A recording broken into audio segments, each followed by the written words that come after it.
Dear friend, perhaps in this life, everyone has, to some extent, sighed and uttered, "Why is life so full of suffering?" That phrase might seem like a casual complaint, but if we listen more deeply, we'll find that behind it lies a profound concern, a sense of unease, and a weariness that people bear amidst the currents of life.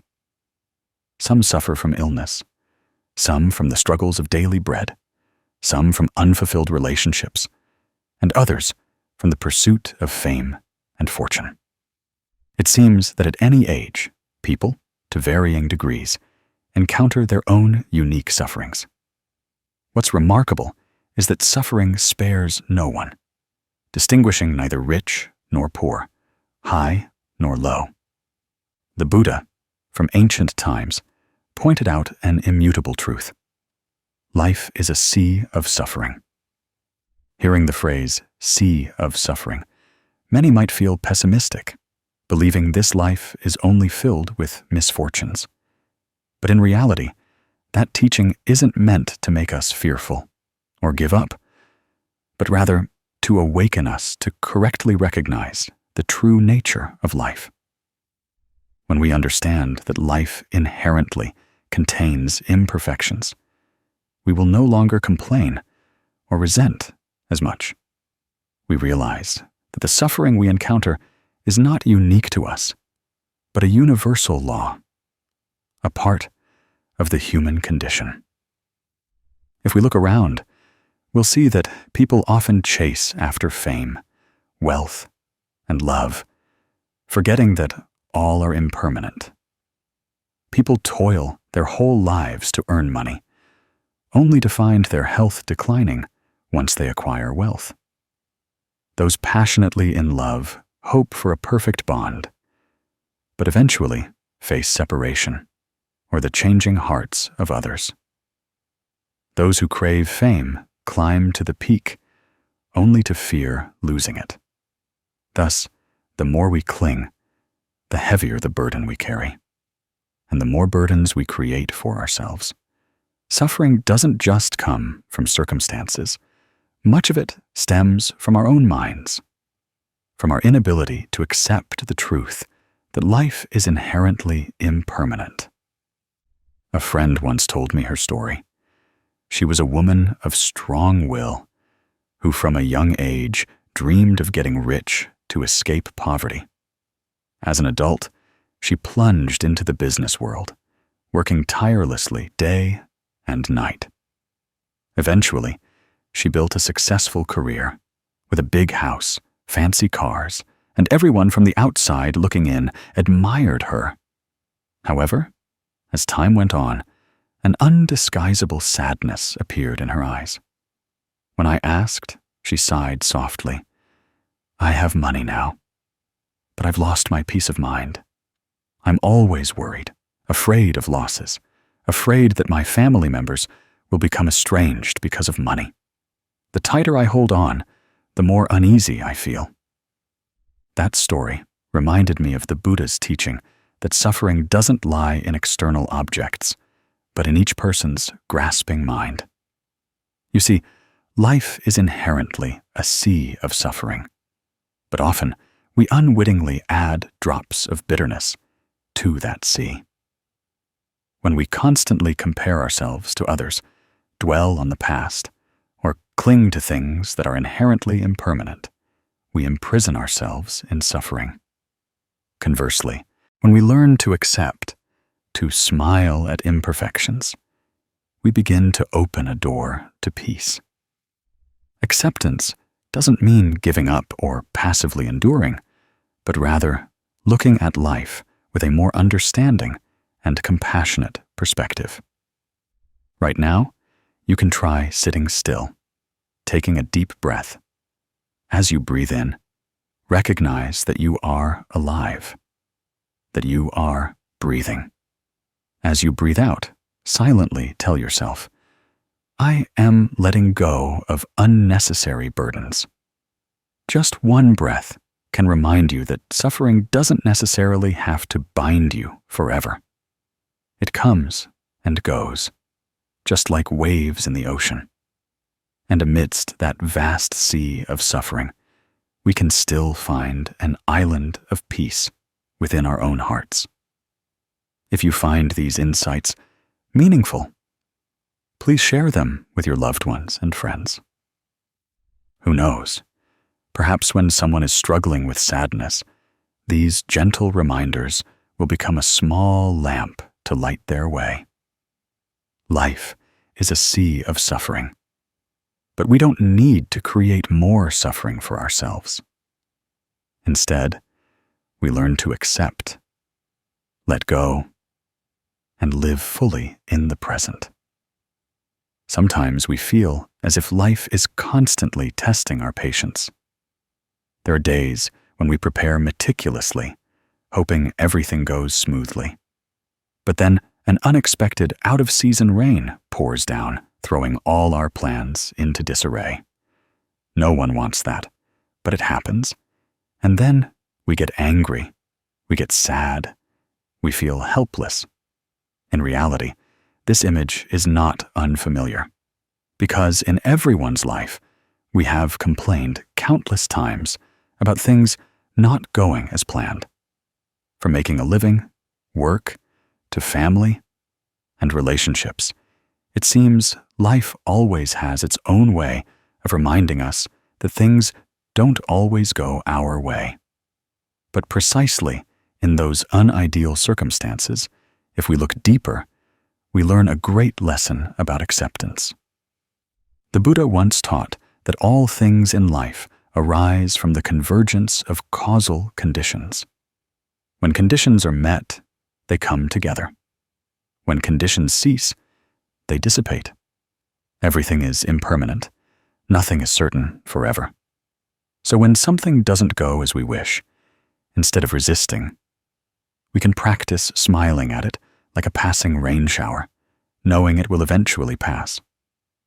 Just as when anger arises, if we breathe deeply, the anger will eventually subside. Only when we understand this will our hearts suffer less. The Zen Buddhist channel wants to tell you the story of Mrs. Lan, a vegetable vendor in a rural market. Mrs. Lan experienced countless difficult days, some mornings, waking up very early to pick vegetables, wash them clean, and tie them into bundles, hoping to sell everything that day to have money for her children and grandchildren. However, many times, just as she set up her stall, it would suddenly rain. People rushed home, and few bought vegetables. The fresh green vegetables gradually withered and became unsellable, making her sit and watch with tears welling up. There were days when she cursed the sky, even resented her neighbor who sold more, then sighed and blamed her fate. But then, one day, she heard a monk in the village explain that rain or sunshine both have their causal conditions. Rain makes plants green and fresh. Sunshine ripens sweet fruit. Nothing is useless. Nothing happens just to make us suffer. If we keep getting angry and resentful, we only create more suffering for ourselves. Hearing those words, Mrs. Lan sat lost in thought, realizing that while rain did make her vegetables unsellable, that same rain also nourished them to grow healthy and green. If she couldn't sell today, the sun would shine tomorrow, and the vegetables would be fresher and sell better. From that day on, whenever it rained, she no longer sighed or complained. She sat down, tidied up neatly, and smiled as she watched the rain fall, her heart more peaceful. Strangely, from the moment she changed her way of thinking, she felt much lighter. Her vegetables might still be unsellable on rainy days, but her mind was no longer as heavy as before. As a result, she lived happier, and those around her also found her gentler and more pleasant. Mrs. Lan's story is a small but profoundly meaningful example. We are the same. Every day we encounter things that don't go as we wish.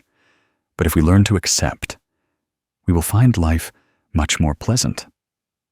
Acceptance doesn't mean giving up or being indifferent, but understanding that there are things we cannot change immediately. So instead of resisting, we open our hearts to embrace them.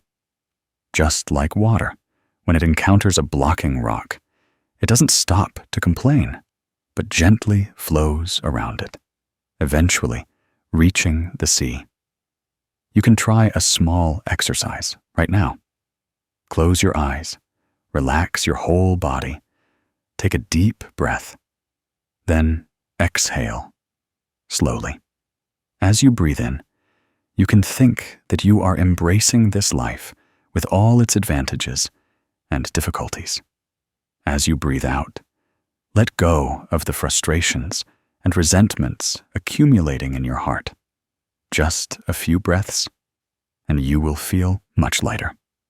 If you wish, you can take out a pen and paper and write down something you are still holding on to, something you find hard to accept. After writing, smile and tell yourself, I am learning to accept. I will not let this bind me anymore. When we practice this, we will find ourselves living happily each day, not because everything is going well, but because we don't let things that go against our wishes make us suffer forever. And when we have joy and inner peace, we can easily share it with others.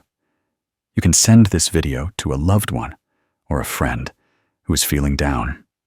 Perhaps just a gentle message will be enough for them to find their smile again. Dear friend, life is inherently a sea of suffering, but that doesn't mean we have to hold on to suffering forever. Every adversity is a lesson. Every unwelcome circumstance is an opportunity for us to grow. If we just practice acceptance, slow down, and be grateful for what we have, life will naturally become more peaceful. Remember that weariness is not the end, but a moment for us to pause, take a deep breath, and continue with a calmer spirit. In these busy days between work and life, have you ever asked yourself why your mind remains so tired, worried, and easily irritable? There are mornings when you wake up, and instead of feeling joyful for a new day, you feel disheartened, pressured, wanting to just lie in bed a little longer.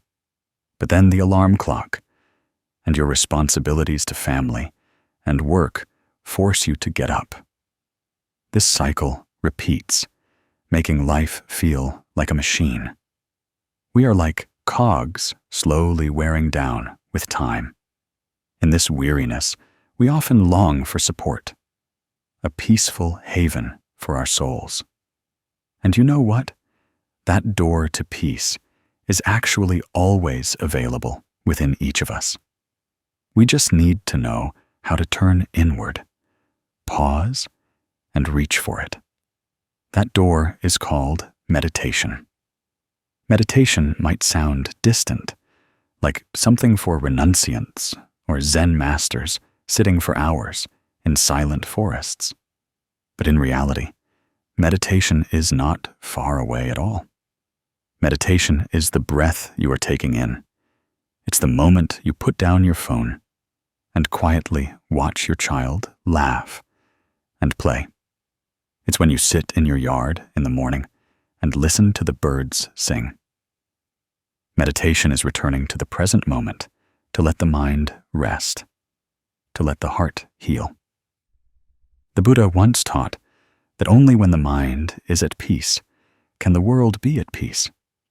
When our minds are still filled with worries, no matter how much joy surrounds us, we cannot fully experience it. Conversely, when the mind learns to calm down and become serene, even if life still has many storms, we find a place within our hearts to lean on, to breathe. Meditation is the path that brings us back to that tranquility. You don't need a lot of time. You don't need to sit for hours, nor do you need to study many scriptures. You just need to relax and breathe with mindfulness to feel inner peace.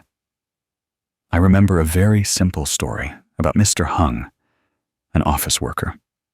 He was a kind person, but increasing work pressure, coupled with family responsibilities, made him frequently irritable and quick to anger. Every morning, as soon as he opened his eyes, he would think about the tasks he had to do, the projects he had to complete, the numbers he had to report. He'd quickly get up, hastily eat a sandwich, gulp down a cup of coffee, and rush out the door.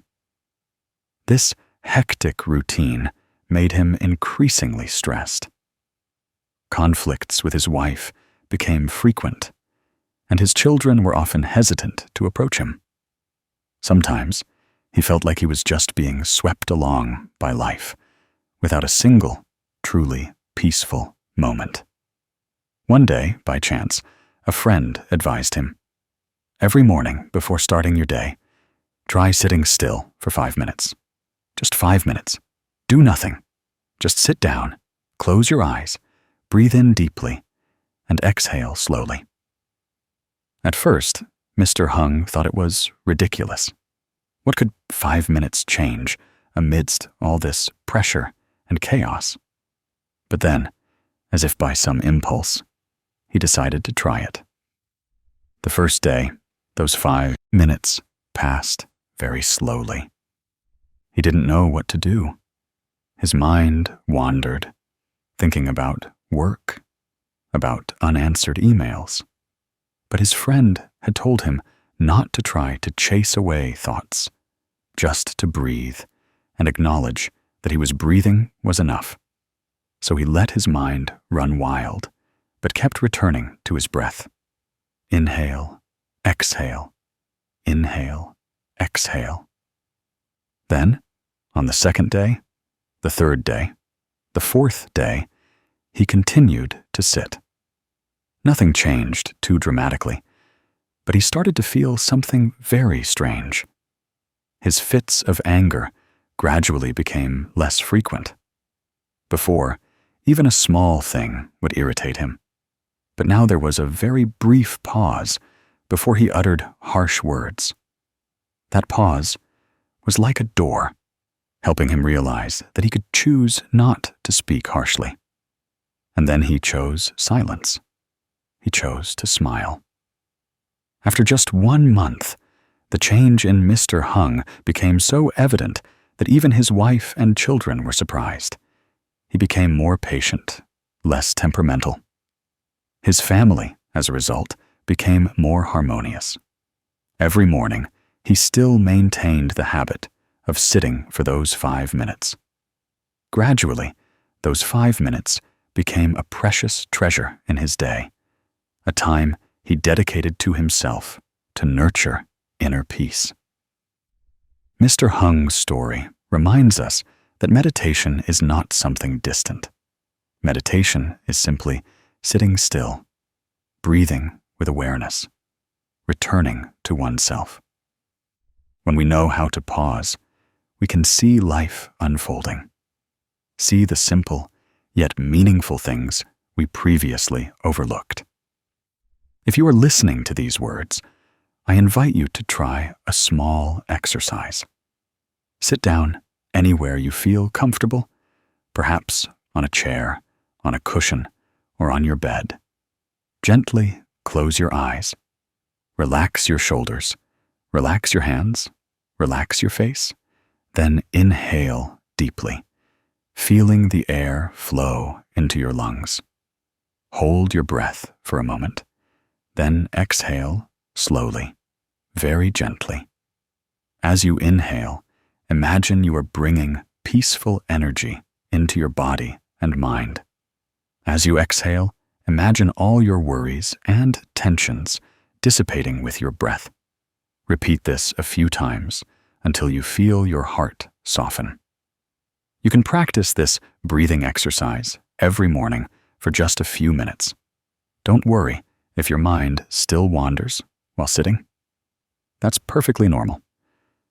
Meditation is not about chasing away all thoughts, but about recognizing them, smiling at them, and then returning to your breath. As you practice this way, you will gradually find more space in your heart to breathe, to love, and to live. The ancients had a saying, "When the mind is at peace, the world is at peace." When you maintain inner tranquility, external difficulties will not trouble you as much. You still have to work, still have to take care of your family, still have to face pressure. But within your heart, you have a place to return to, a solid anchor. No one can take that place away because it resides within you. So don't think you have to wait until you have free time to meditate, or wait until retirement to practice. Meditation can start right now. Even as you are listening to these words, just place your hand on your chest. Take a deep breath in and a gentle breath out. That is already meditation. Just a little bit each day, and you will see your entire inner world change. And from there, the external world will gradually change too. You might be surprised. Life is already full of suffering. Don't create more suffering for yourself by letting your mind constantly chase after sadness, anger, and worry. Give yourself a chance to pause, breathe, smile, and look at life with peaceful eyes. Meditation is the key that opens that door. If you find these insights helpful, I hope you will send them to a loved one or a friend who is feeling tired. Who knows, even a small breathing exercise might help them find peace. And when many people practice goodness together, returning to tranquility together, this society will have much less anger, much less conflict, and instead, more love and understanding. Finally, the Zen Buddhist channel just wants to remind you that peace is not far away. It's not found in grand things, but right in the breath you are taking in. In the moment you choose to pause. Whenever you feel tired, remember that it's not the end. It's just a reminder for you to turn inward, to let go, and to learn to live more serenely. Have you ever sat down and asked yourself what truly makes you happy? Some believe happiness is having a lot of money, a lot of possessions, a big house, a nice car. Others think happiness is having status, fame, and being respected by many. But then, upon achieving these things, they find it's not enough, and they continue to chase other goals. It's like a bottomless pit. No matter how much you pour in, it never fills up. That endless, grasping mind never stops. That's why people constantly struggle, always feeling deprived and uneasy, unable to find true peace. If one day you pause, look within yourself, and realize that happiness is not in what you are still seeking, but right in what you already have, you will feel an immense lightness in your heart. Knowing enough is a crucial key to opening the door to happiness. Those who know enough are always joyful because they don't chase after what they lack, but cherish what is present. The Buddha once taught, "The contented, though lying on the ground, are joyful. The discontented, though dwelling in heaven, are still not satisfied." This saying is simple, yet profound. It reminds us that peace does not come from outside, but from within our own minds. A greedy mind never feels enough. A contented mind always feels happy. I want to tell you a short story about Mr. Tu in a village in central Vietnam. Mr. Tu is over 60 this year, living in a simple tiled roof house connected to the rice fields year-round. Every day, he still rides his old bicycle, which is more than a decade old. Many neighbors who saw him kept advising him to buy a motorcycle for convenience. Some even teased him, saying that Mr. Two riding that rickety bike looked too old-fashioned when everyone else was riding motorcycles now. He just smiled kindly, his eyes crinkling as he said, "I'm fine riding my bike.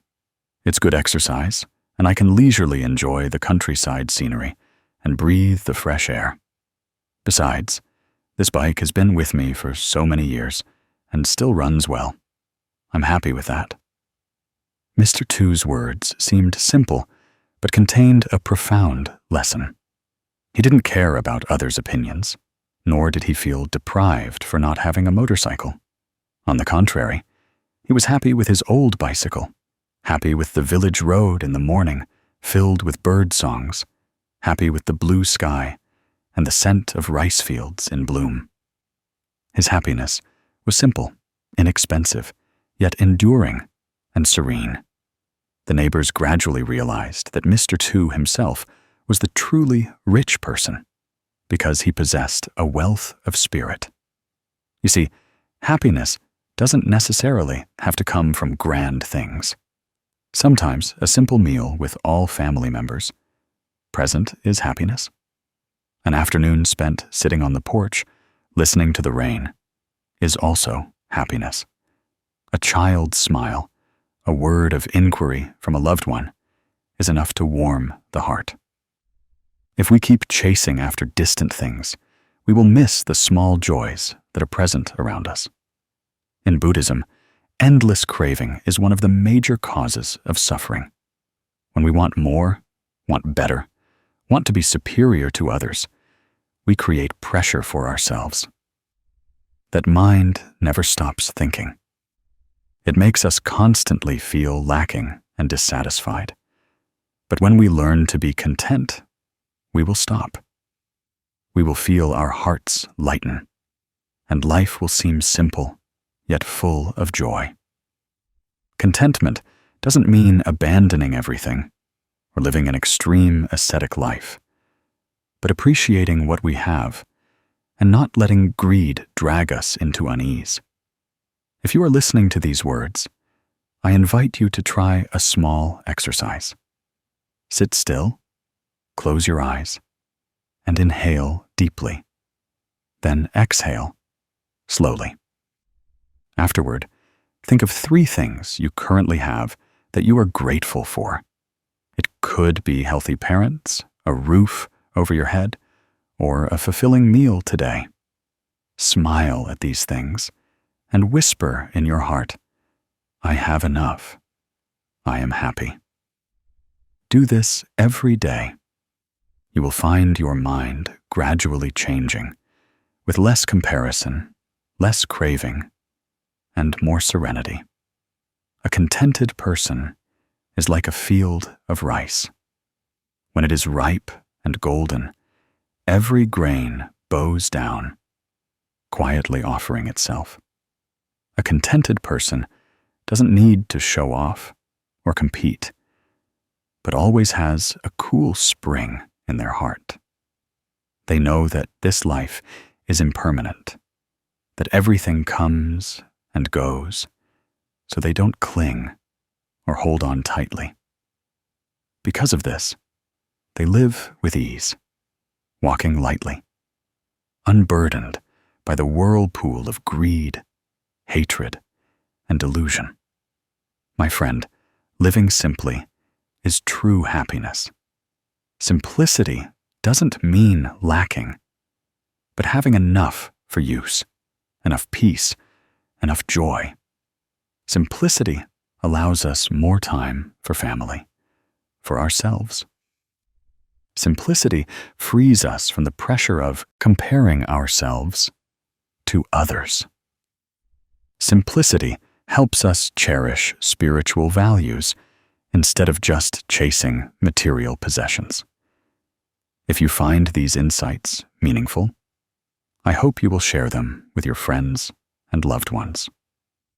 Perhaps someone who is tired of straining to earn a lot of money to keep up with others will feel lighter when they understand that happiness is not about having much, but about knowing enough.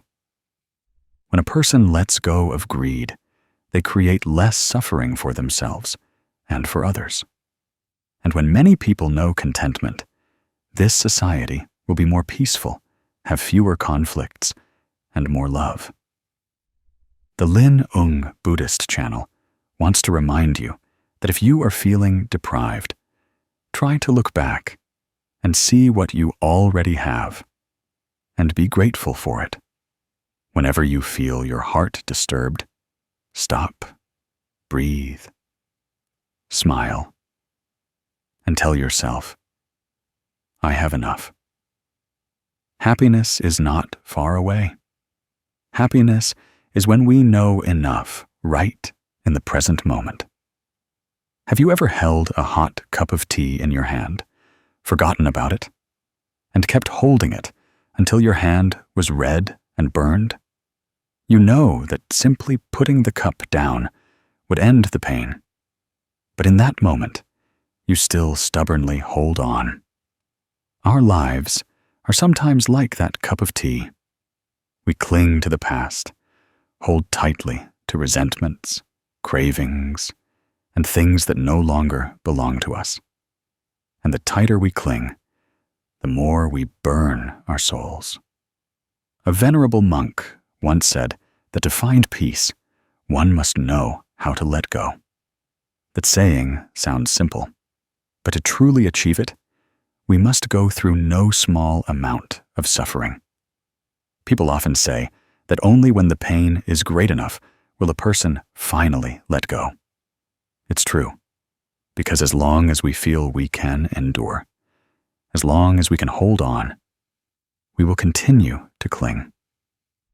But when the heart is exhausted, when the hand is burned, when tears run dry, then we suddenly understand that letting go is not defeat, but self-salvation. The Zen Buddhist channel recalls the story of Ms. Hoa, a woman who had spent many years living in the shadows of a broken marriage. Immediately after her divorce, she became withdrawn, unwilling to meet anyone or open up to anything. Her heart was filled with questions. Why did her husband betray her? Why was her sincere love trampled upon? Why was fate so unfair? She trapped herself in a whirlwind of hatred and suffering. Every time she saw another happy family, her heart ached like a wound that never healed. One day, while taking her child to the pagoda to pray to Buddha, she met an old monk. The monk looked at her for a long time and then said, "My child, the longer you hold a hot cup of tea, the more your hand will burn. Letting go is the way to end suffering. The people who hurt you are no longer as important as your own heart. If you don't forgive them, you are the one imprisoned." Those words were like a flickering light piercing through the darkness in her heart. She cried a lot, not crying for her ex-husband, but crying for herself, the person who had caused herself so much suffering for so many years. From that day on, she learned to let go. At first, she let go with a forced effort, trying to stop thinking about the past. Then she let go with understanding when she realized that everything arises from causal conditions. When the conditions cease, things dissipate, and nothing can be forced. And then she let go with true forgiveness. She no longer saw herself as a victim, but as someone who had overcome a great life lesson. Once she let go, she smiled more, lived lightly, opening her heart to receive love from friends, from her children, and from herself. Ms. Hoa is proof that letting go is not a loss. On the contrary, letting go is giving back peace to oneself. We often fear letting go thinking that if we let go, we will have nothing left. But the truth is, what we lose when we let go are only burdens, shackles, broken fragments that are no longer whole. What we gain when we let go is freedom, lightness, and simple joy. In Buddhist teachings, the Buddha once taught that the roots of suffering are craving, aversion, and ignorance. We suffer not because life is too cruel, but because our hearts have not learned to store, have not learned to let go. The greedy suffer because their wishes are not fulfilled. The angry suffer because they cling to resentment. The deluded suffer because they keep seeking happiness externally, unaware that happiness lies within. When we look deeply into this teaching, we realize that letting go is not something far-fetched. It is the key to opening the door to peace in every moment. Let's try to pause and breathe deeply together. Gently inhale, feeling the air enter your chest, then slowly exhale, allowing all tension to dissolve with that breath. A deep breath is an act of letting go. We let go of the thoughts racing in our heads. We let go of the burden on our shoulders. We let go of fears about the future and regrets from the past. When we breathe, we are left only with the present moment. And in that moment, we feel lighter. If you are holding on to some pain, I invite you to try a small exercise. Take out a piece of paper and write down what causes you the most suffering right now. It could be a person, a relationship, an event, or a hidden fear. Then fold the paper. Place your hand on your chest. Close your eyes and whisper to yourself, I have suffered enough. Now I want to restore peace to my heart. When you're ready, you can burn the paper as a symbolic act of letting go, not to forget entirely, but to remind yourself that you don't need to cling to what has passed. On his path to enlightenment, the Buddha also experienced countless sufferings. He abandoned his throne, beautiful wife, and young son to seek the truth. This act of letting go was not because he lacked love, but because he understood that attachment would bind him. It was through letting go that the Buddha found the path to liberation, bringing light to countless beings. So, can we, as ordinary people, learn even a small part from that act of letting go? Let go of ambition. When it's time to rest, we'll find how peaceful life can be. Let go of money when it's no longer justifiably ours. We'll find our souls at ease. Let go of a love that has no future. We'll find our hearts open to new affections. All these acts of letting go are not losses, but returns of freedom to ourselves. If today you feel your heart is heavy, ask yourself, what hot cup of tea am I holding? Perhaps it's unreleased anger, a past relationship, an unfulfilled dream, or endless comparison to others. Then remind yourself, the longer you hold that hot cup, the more it hurts. Put it down, and your hand will heal. Your mind will be at peace. When you learn to let go, you will find life becomes lighter, no longer rushing, no longer resentful, no longer holding grudges. You smile at gains and losses. You are grateful even to those who hurt you, because they helped you grow. You slow down, seeing that every branch, every breeze, every ray of sunshine is enough to warm your heart. And you will also become a source of peaceful energy for those around you. If you find these things helpful, I hope you will share them with your loved ones and friends to sow more seeds of peace together. Every heart that knows how to let go is a small light contributing to dispelling the darkness in life. I want to tell you that weariness is not the end. Weariness is just a sign that we need to let go more. And when we know how to put things down, we will see that life still holds many lovely, cherished things. Let go to live lighter. Let go to find joy again in every breath. Have you ever suddenly realized that happiness is sometimes not far away? It doesn't wait until we have a lot of money, great success, or achieve grand life goals, but rather it hides in the smallest and simplest things. No, it's not. Like an afternoon sitting on the porch, listening to birds chirping, or simply when someone holds you tight and offers a gentle word of encouragement. Life is full of up and downs, but amidst those difficulties, there are always small fragments of happiness waiting for us to recognize and cherish. I want to tell you a small story about a boy named Nam, who was only 10 years old. That day, Nam came home from school with a gloomy face. He had just received a poor test score, and he was filled with fear. All the way home, Nam was anxious, thinking about being scolded and blamed by his mother for not trying hard enough. The boy walked into the house with red, trembling eyes, holding the graded paper. But what happened next was completely different from what he imagined. His mother didn't scold him, didn't punish him, and didn't sigh with complaint.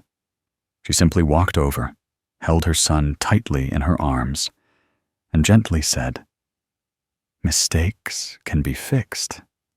I still love you." Those simple words made Nam burst into tears, sobbing in his mother's arms.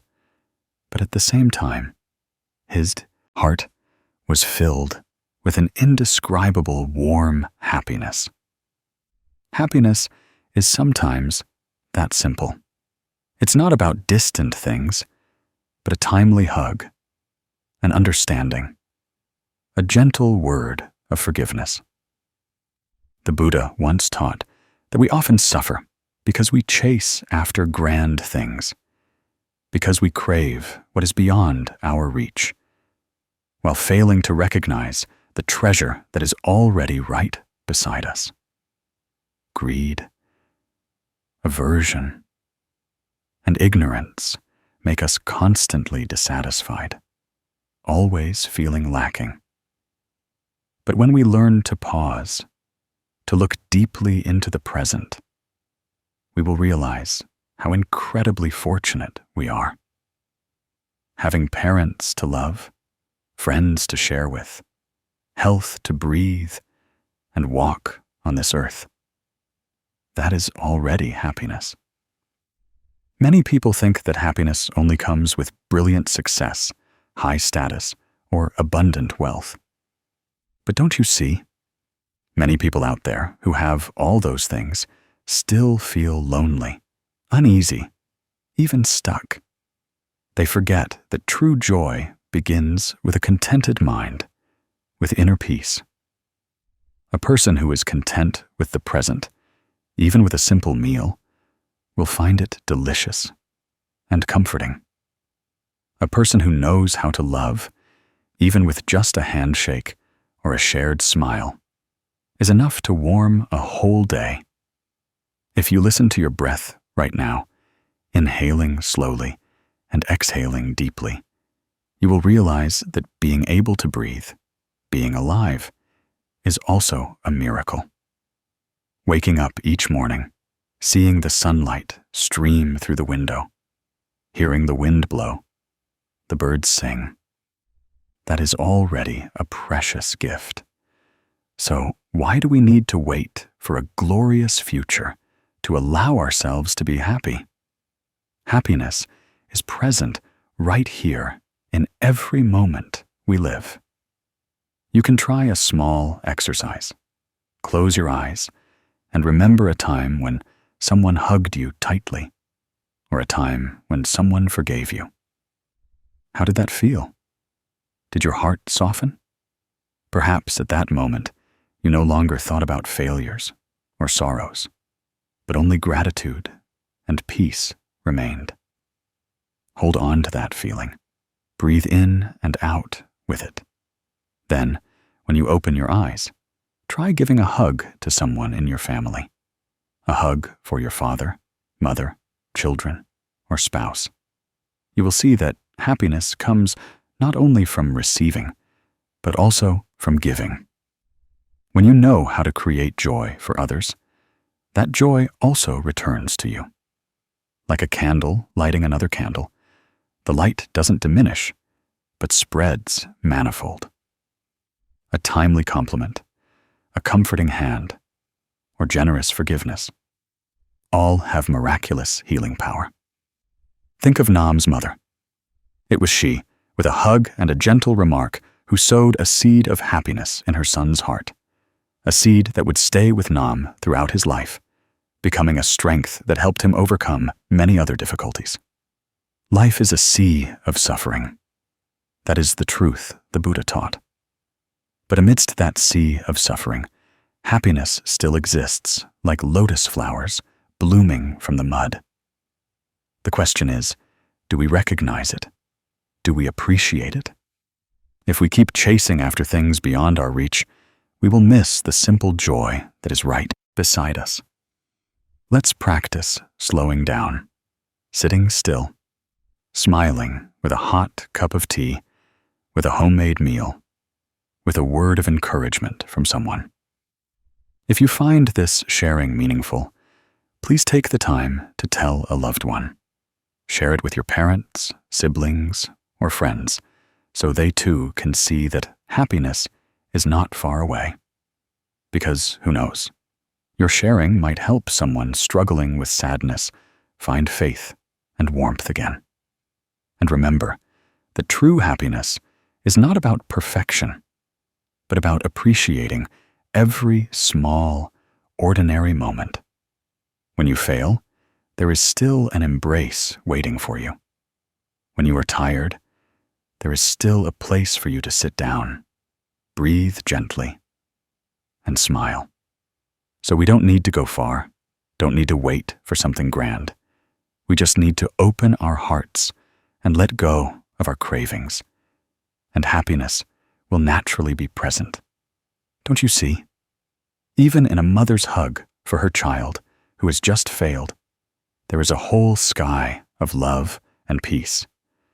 If in this life we know how to appreciate and give those simple things, then the sea of suffering will no longer be so frightening, because we will have learned how to turn every tear into a smile, every mistake into a lesson, and every small moment into a boundless source of happiness. Perhaps in this life, we often feel that everything around us becomes too complicated, from work, family, friends, to the small items we own. Everything seems to always draw us into a busy, tangled whirlwind.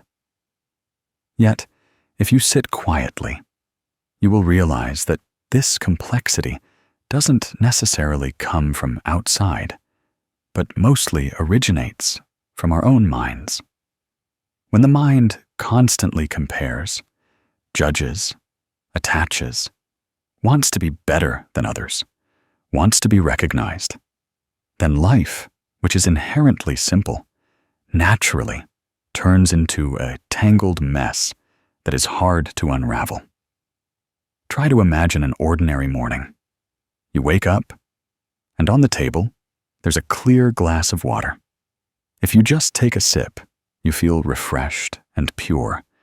But if your mind rushes, thinking that this water isn't good enough, that it needs to be fragrant coffee or luxurious fruit juice to be worthy, then immediately you lose that initial peace.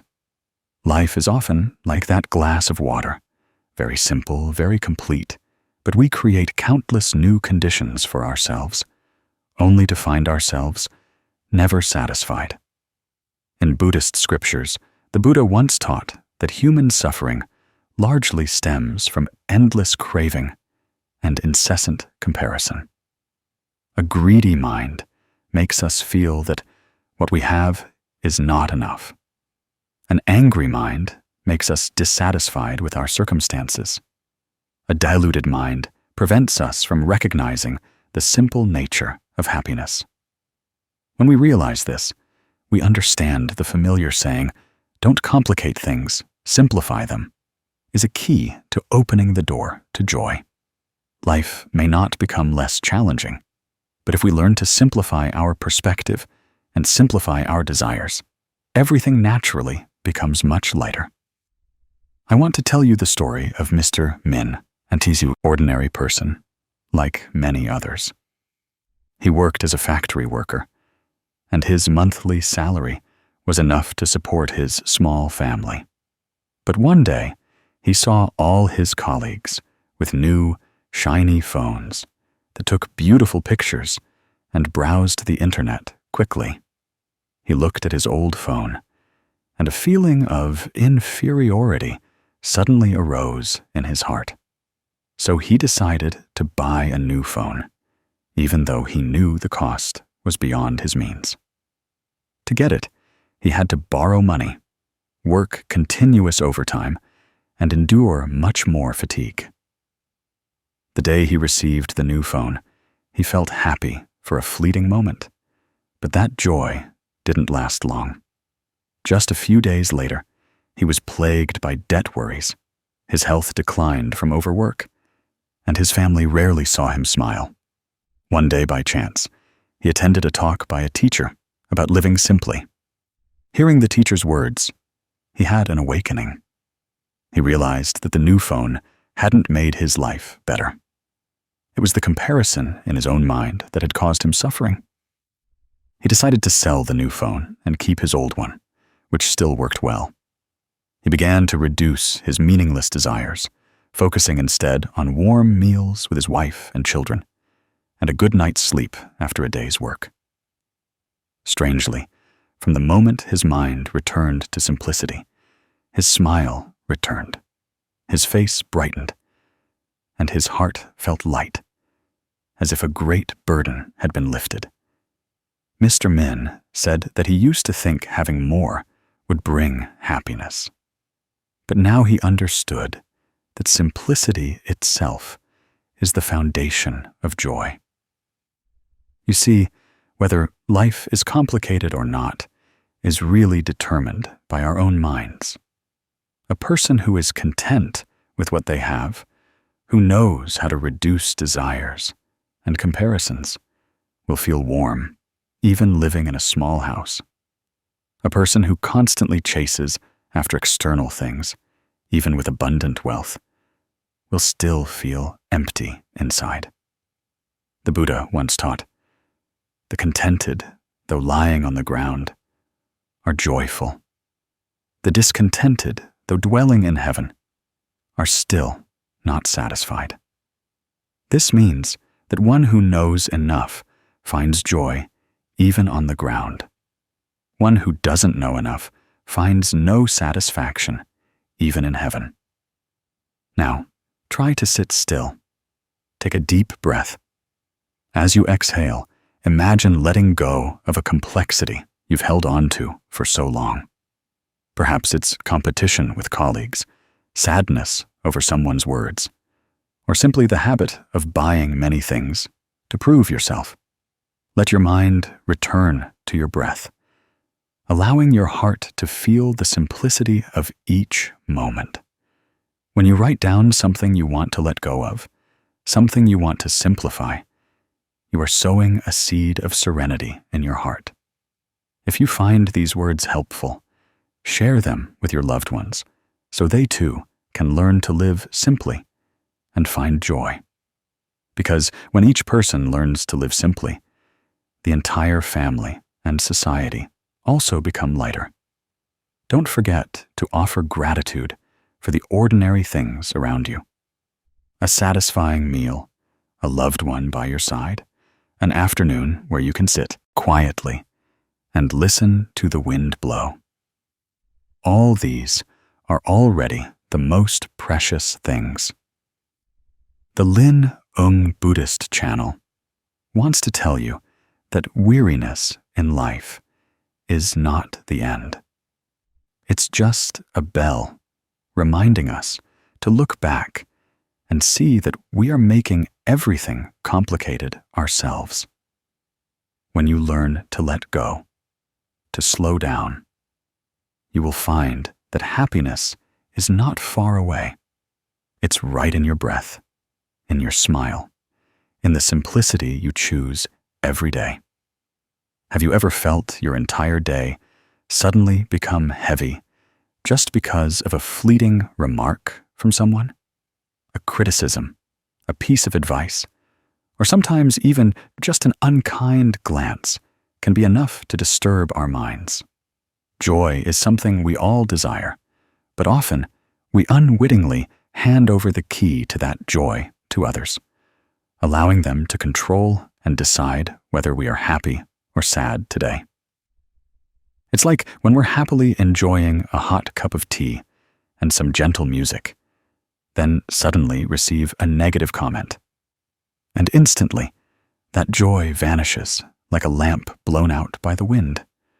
Life is already full of ups and downs, and if we let our emotions be swayed by the praise and criticism of others, our minds will never be at peace. Joy, like serenity, cannot be sustained if we let it depend on external factors. Because for every person out there will be as many different opinions and perspectives. No one can please everyone, just as there is no flower that everyone praises as beautiful. What matters is not whether we are praised or criticized, but whether we can maintain a smile in our hearts. In Buddhist teachings, the Buddha once taught that the root of suffering comes from our minds clinging to impermanent things, craving what does not belong to us. Praise passes, criticism is just a fleeting sound, yet we cling tightly to them, allowing them to muddy our hearts. A wise person is not like that. A wise person knows that if praise makes them happy, then criticism will one day make them suffer. Therefore, instead of relying on praise or criticism, they choose to rely on their own calm mind. I want to tell you a story about Ms. Tui, an online seller. Ms. Tui was a kind, hard-working person. Every day, she posted products, replied to customer messages, and delivered orders regularly. In the early days, when someone praised her goods, she would be happy all day, finding meaning in her work. But then, if a customer complained that the product wasn't as expected or left a negative comment, her mood would immediately plummet. Sometimes, just one critical remark was enough to keep her awake all night, replaying it and feeling upset. Thus, Miss Tui's joy was like a ball blown by the wind, sometimes flying high, sometimes falling to the ground, never stable. Until one day, when she was utterly exhausted, she paused and asked herself why she had to let someone else's words ruin her entire day, why her joy was placed in someone else's hands, like that. She started reading Buddhist books, listening to Dharma talks, and gradually understood that all praise and criticism are merely causal conditions. Nothing is absolute. Whether people praise or criticize comes from their own minds, their preferences, expectations, and emotions, and does not necessarily reflect the complete truth. If she kept letting her mind be disturbed by every word, she would never find peace. From then on, she adopted a new habit. She focused only on doing her best, being dedicated to her products and customers, and letting praise and criticism go in one ear and out the other. At first, it wasn't easy. A critical word could still stir her heart. But then she would breathe deeply and remind herself, this is just a passing breeze. I can't control the wind, but I can keep the branch in my heart from shaking. Gradually, she felt lighter. Her joy no longer depended on a few lines of text on a screen. She realized that when she maintained tranquility, her work also flowed more smoothly, and her mental health was preserved. Ms. Tui's story reminds us that no one can bring us complete joy if we don't know how to protect it ourselves. The wise person knows to hold the key to joy in their own hands. The wise person understands not to blame anyone for making them sad, because that is a weakness of the mind. If we give that power to others, we will suffer endlessly throughout our lives. So how do we learn to maintain our own joy? First, let's start with our breath. Right now, you can close your eyes, take a deep breath in, and exhale slowly. Feel your breath like cool water washing away worries. When we learn to return to our breath, we remember that true joy is always in the present moment, right now, not in the past that is gone or the future that has not yet arrived. Another way is to practice writing down things you are grateful for each day. Every evening before bed, try to write down 3 small things you are grateful for today. It could be a delicious meal, a kind inquiry from a friend, or simply the fact that you still have breath to live. Today. When we look at these things, joy will spontaneously arise in our hearts, and it won't depend on anyone else. Practice smiling at yourself in the mirror. Every morning, instead of looking in the mirror to find flaws, look directly into your own eyes, smile gently, and say, "Today, I choose peace." That reminder will help you maintain your composure, no matter how many storms are outside. You can also try a small exercise. When someone praises you, instead of becoming overly joyful, quietly smile and remind yourself, this is just a cool breeze. When someone criticizes you, instead of getting upset, also smile and remind yourself, this is just a hot breeze. Both are fleeting. Nothing lasts forever. In this way, you will gradually maintain a stable mind, not being carried away by praise or criticism. There's another important thing. Slow down. Sometimes, by chasing after work, success, and recognition, we unwittingly lose the simple joy right before our eyes. A hot cup of tea, an afternoon watching the sunset, a meal gathered with family. All are truly lasting joys, because they come from our complete presence, not from someone else's applause. If you find it difficult to maintain your own joy, remember that you are not alone. All of us are learning how to master our minds. Every day, be a little more patient, a little kinder to yourself, and you will see your heart gradually grow, and joy will naturally remain. I hope you will remember to send this lesson to your loved ones. Perhaps just a gentle sharing from you can help someone alleviate their suffering, their sadness, and learn to hold the key to joy in their own hands. That is also a way for you to sow more seeds of peace into life. Please remember that weariness is not the end. Sadness and criticism are not the end of joy. They are just opportunities for you to learn to let go, to realize that true happiness is not out there, but right in your tranquil heart. When you keep a smile in your heart, no one can take that joy away from you. Have you noticed that sometimes just a smile is enough to make a long day lighter? Sometimes we walk down the street and unintentionally meet a stranger who smiles at us, and our hearts suddenly feel calm. Other times, the smile of a child, of our parents, or of a dear friend makes us forget all the hardships outside. Life is full of tiring things, but amidst that weariness, a smile becomes a small yet incredibly miraculous light. Our ancestors taught that a smile is worth 10 doses of medicine. That's not just a playful saying, but it also contains a profound truth about the healing power of a smile. People often think that we only smile when we are happy. But in reality, some smiles come from inner serenity, even when external circumstances are not easy at all.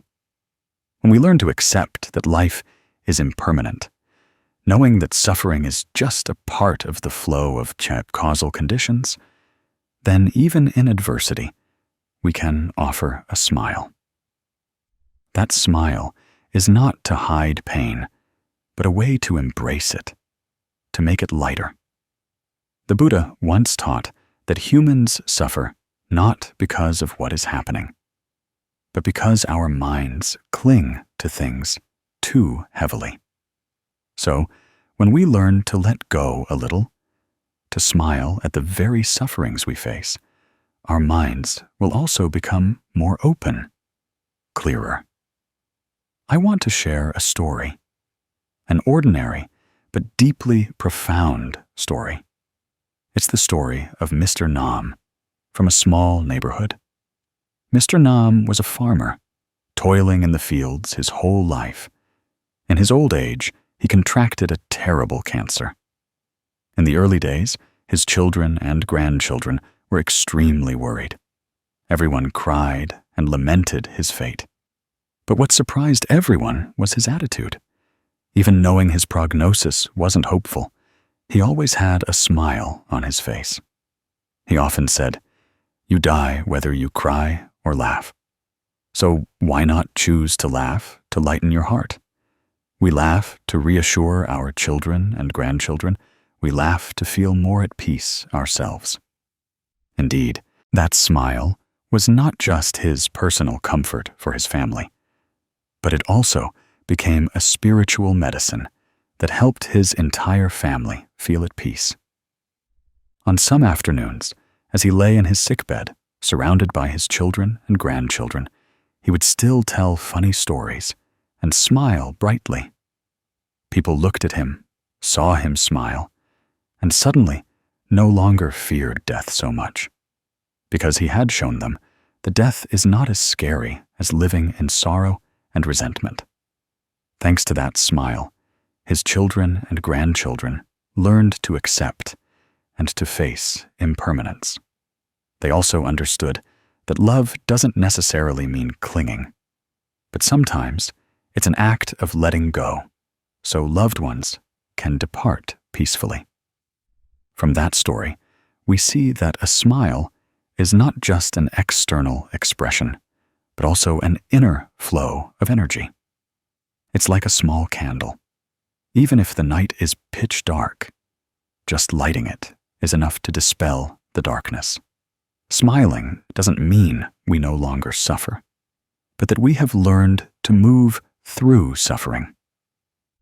When we smile, our bodies release positive energy, and our minds become clearer. And from there, we look at everything with more compassion. Just like a lotus flower, growing from the mud, but still exuding a pure fragrance. A smile amidst hardship is a lotus blooming in the mire, making life more beautiful. If we pay attention, we will see that in Buddhism, the smile is an important symbol. When we look at Buddha statues, we often see him with a serene, gentle smile. That is not a smile for temporary happiness, but a smile of enlightenment, wisdom, and compassion. That smile seems to say that all suffering can be transformed, as long as we have faith and know how to turn back to ourselves. In daily life, if we practice smiling more, we will find our hearts open, and tension will gradually dissipate. Smile at your parents, smile at your loved ones, smile at your friends, and most importantly, smile at yourself. Sometimes just a smile reminds us that everything will pass. As long as we breathe, as long as we live, we can renew ourselves. To practice this, you can try a small exercise right now. Sit still. Take a deep breath. As you inhale, be aware that you are alive, breathing, and experiencing life. As you exhale, smile very gently. Just a fleeting smile is enough. You don't need a reason to smile. Just smile, because you are alive, present in this moment. Do this a few times, and you will feel your heart become calmer. That smile is like a bridge leading you from worry back to peace. In moments of weariness, instead of complaining or blaming, try to smile. Smile at your own pain. Smile at the difficulties you are facing, and you will see that they are no longer as heavy as before. As Mr. Nam once said, "You die whether you cry or laugh. So why not choose to laugh?" Because when we smile, we give peace of mind to our loved ones. When we smile, we give lightness to ourselves. And when we smile, we are also sowing a seed of goodness for tomorrow. That smile nurtures compassion, because when our hearts are light, we can more easily empathize with others. We no longer want to compete or win. We just want to love more. If possible, make it a habit to consciously smile at least once every day. When you wake up in the morning, look in the mirror, take a deep breath, and smile. That smile will begin a new day of peace. When you go to work, smile at your colleagues, at the people you meet on the street. That smile will make the atmosphere around you lighter. And when you go to sleep, before closing your eyes, smile one more time as a wish of peace for yourself and the world. If you can do that, you will find each day of your life becomes much more worth living. Some people say, "I'm in so much pain. How can I smile?" But dear friend, a smile is not just for when we are happy. It is the key that opens up joy. If we wait for happiness to come before we smile, we will wait forever. But if we know how to smile, even when happiness is not yet present, happiness will gradually find its way to us. Because a smile is a seed. Sow that seed today, and you will reap sweet fruit tomorrow. A smile has a strangely contagious power. When you smile, others easily smile back. And so, even a small smile from you can brighten an entire space. Life is already full of suffering. We don't need to make it heavier. If possible, choose to smile more. Don't be stingy with your smiles to those around you, and don't forget to offer a smile to yourself. That's not just a way of living joyfully, but also a practice, a path of cultivation. When we know how to smile, we have taken the first step on the journey of transforming suffering, nurturing our souls, and opening the door to compassion. So I hope that as you listen to these words, you will try it right now. Inhale deeply. Exhale gently. and smile. That smile doesn't need a witness. It doesn't need a reason. You just need to know that it is for you. Share this with your loved ones so they too can learn to smile more. Because perhaps today you smile for yourself, but tomorrow that smile might become comfort for someone else who is suffering. And in doing so, we sow a seed of goodness for life. You see, a smile is truly medicine for the soul. It doesn't make suffering disappear immediately, but it prevents suffering from weighing us down anymore. It opens up a vast space in our hearts so we can breathe, love, and be at peace. Remember, weariness is not the end. A smile is a sign that we can still move forward, still let go, and still live serenely amidst this impermanent flow of life. Perhaps each of us has experienced failure at least once. It could be a test that didn't go as expected, a job that had to be abandoned, a broken relationship, or a long-cherished plan that suddenly fell apart. Failure doesn't choose anyone. It gives no warning. And it distinguishes neither rich nor poor. It comes like a sudden rain, drenching us, making us cold and confused. But after all, what's important is not whether we fail, but whether we have enough resilience to get back up and move forward. I invite you to imagine a morning when you've just brewed a hot cup of tea, sitting on your porch, watching the hurried flow of people passing by. Some are rushing to work, some are contemplating work difficulties, and others are quietly carrying the weight of a recent major setback. In this current of life, no one can live fully without stumbling at least once. Yet, some choose to remain immersed in their pain, while others bravely wipe away their tears, steady their steps, and continue. That difference lies in their ability to accept and transform failure into a valuable lesson. The Buddha once taught that all things in life are impermanent. Joy or sorrow, success or failure, all are just waves rising on the sea of life.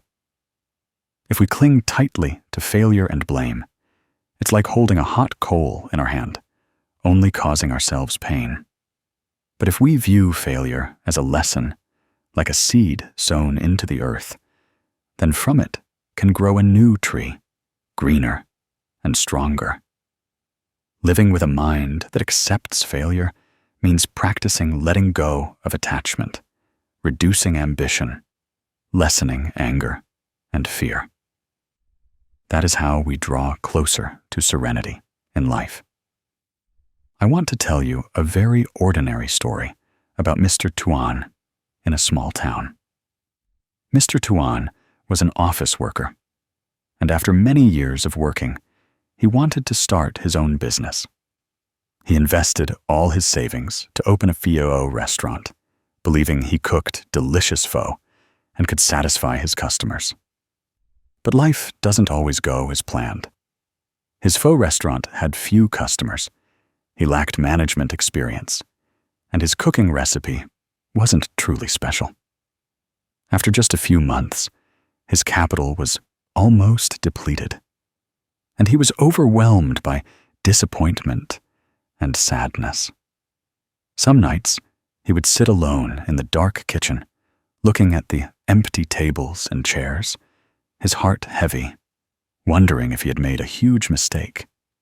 Yet, instead of giving up, he chose to learn from scratch. He diligently traveled around, trying pho, observing how others cooked and served. He listened to the feedback from the few customers who returned. He changed his recipe, investing more time and care into each bowl of pho.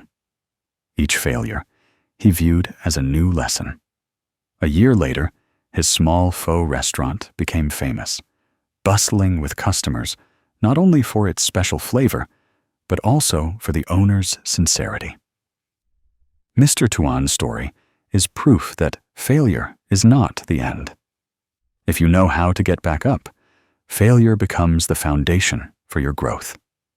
Perhaps it was precisely because of those sad and difficult days that he learned to appreciate every customer who came to his restaurant, to value every bowl of pho he prepared.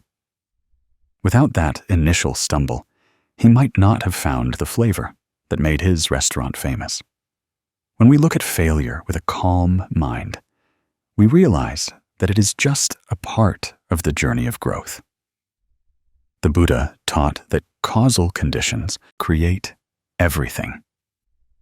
Today's failure also has causes from the past, and if we patiently sow better seeds, tomorrow we will reap sweet fruit. Therefore, instead of seeing failure as an enemy, view it as a teacher. This teacher, though strict and sometimes causing us pain, teaches us lessons that no classroom can provide. You can try a small exercise right now. Sit still, close your eyes, and take a deep breath. As you exhale, let go of the image of any failure that once hurt you. It could be a lost job, an unfulfilled dream, a broken relationship. As you inhale, you feel the sadness present. As you exhale, smile at yourself and whisper, "This failure is my lesson. I will move forward." Just repeat a few times, and you will feel your heart lighter, as if a door has opened for light to come in. If you can, also take a piece of paper and write down the failures you have experienced. After writing, read them again and smile. Don't you see? You have overcome all of them to be sitting here, to breathe, to continue. So failure doesn't have the right to define your life. Only you can do that by getting up. When you share your own story of overcoming failure, you might be lighting a lamp in someone else's heart. Who knows? Somewhere, someone might be crying because of a failed venture. They will feel warmed and gain more faith when they hear your story. That faith spreads like a ripple, sowing more seeds of peace into life. Life is inherently a sea of suffering. But suffering does not mean despair. Suffering is for us to learn to grow, to learn to let go, to learn to stand up after falling. Failure is just a rain shower. If we know how to get up, dry our clothes, and move on, we will see the clear sky after the rain. Don't fear failure. Thank it. Because thanks to it, we know the value of success. Thanks to it, our hearts become deeper and more compassionate. So if today you are sad because of some failure, allow yourself to rest, take a deep breath, and smile. Remember that weariness is not the end. It's just a reminder that you need to learn to let go, to learn to slow down and nurture your soul. Then you will see that precisely those moments of falling open up opportunities for a new journey. And that journey will be more serene, clearer, and full of joy if you know how to rise with all the tranquility in your heart. Dear friend, have you ever sat alone, looking out the window, watching raindrops fall on the eaves, and suddenly felt a vague sadness? The rain reminds us of old days, remembering someone who has left, remembering a memory that seems perfectly intact. Then the rain stops, the ground dries, leaving only the aftertaste of dampness. Yet we still let our minds remain drenched in the sadness of the past. Some say the greatest suffering in life is living perpetually in past regrets, because the past can never return. Just like a rain shower, no matter how much it pours, once it stops, the sky is different. It's no longer the sky from before in life. Countless people cling tightly to an old image, a lost word, a figure that will never return. They live today, but their souls are stuck in yesterday. They look forward, but their hearts remain tethered to the past. And so they miss the present, miss the smiles, miss even the sunshine pouring down around them. The Buddha once taught that all phenomena in life are impermanent. What is born will perish. What comes will go. Humans suffer because of attachment, because they cling to what has faded, so their hearts never find rest. I want to tell you a story about Mrs. Han, a gentle woman living in a small village. She had a husband whom she loved dearly. They relied on each other their whole lives. But then a sudden illness took him, leaving an irreplaceable void in her. In the first years after her husband passed, she would sit in front of the altar every day, her eyes staring blankly at his photograph. She kept his bedding, kept every item as if he was still somewhere in the house. At night, she would often cry herself to exhaustion, then fall asleep. In the morning, the endless longing would resume. Neighbors watched her with pity. Her children and grandchildren advised her to let go and live for her own health. But she just shook her head. In her heart, she thought if she stopped remembering, stopped grieving, wouldn't that be disloyal to her husband? Then one day, a friend invited her to the pagoda to listen to a monk's teaching that the past is like a dream. The monk said that loved ones who have departed are like birds flying back to the sky. Why cling to a worn-out body? What is important is how we live so that those who have passed can rest in peace. If we continue to suffer, aren't we unwittingly holding that person back in sorrow with us? Those words were like a waking bell. For the first time, Mrs. Han sat down and breathed deeply, letting her tears fall without resistance. She suddenly understood that her husband was gone, and he too wished her peace. From that day on, she began to change little by little. In the morning, she went to the garden and planted more of the flowers her husband used to love. In the afternoon, she called her grandchildren over and taught them to read and write. Occasionally, she and her daughter would go to the pagoda to light incense for her husband, then smile and silently pray, "Don't worry, I'm doing well." The house, which was once so quiet, now buzzed with the laughter of children, and the garden bloomed with vibrant flowers. Though her heart still held affection, that longing was no longer a binding chain, but had transformed into a gentle stream flowing through her soul. Mrs. Han's story offers us a profound lesson. The past, whether beautiful or sad, is just a rain shower that has passed. If we remain drenched in the rain, we will become chilled and exhausted. But when we know how to lift our heads and look at the blue sky after the rain, we see that the sun still shines brightly. The trees are still green, and the birds still sing. This present moment is true life, where we can sow happiness. Try sitting down right now, take a deep breath, and exhale slowly. Close your eyes and visualize something from the past that once caused you pain. It could be a loss, a broken relationship, a harsh criticism, or a mistake. Breathe with it. View it as a cloud that has passed. Then silently tell yourself, "That is past. Now I only have this present to live." When you write such a sentence in your notebook, you are giving yourself an opportunity to heal.